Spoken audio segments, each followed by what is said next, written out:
Okay, testing the waters. Yeah, that's for sure. There's going to be some different things you'll see in the account this time.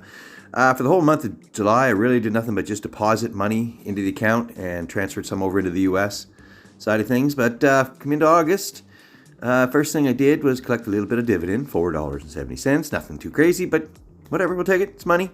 And then I bought one of these things, a LEAP contract, which is something I will share in another video. Okay, then up a little farther here, what I ended up doing, look, I was just trying to get 9 shares. I end up buying it on my phone, and instead of buying, I end up selling 4 shares instead, just because of that button. You got to really watch that stuff there. Anyway, all said and done, I still end up getting my 9 shares, which gives me a total of 20 shares of Visa. And that is, that was what I was trying to do in the beginning. And anyway, I did accomplish it. So moving right along, just we got ourselves a little bit of a dividend, $3.52. Woo!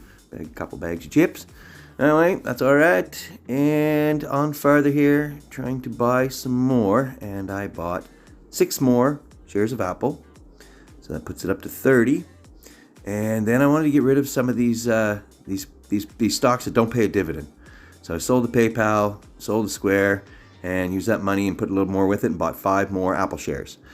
So there we go. Okay, and as you see right here, they charge me interest. I'm going to make another video to explain what that's all about.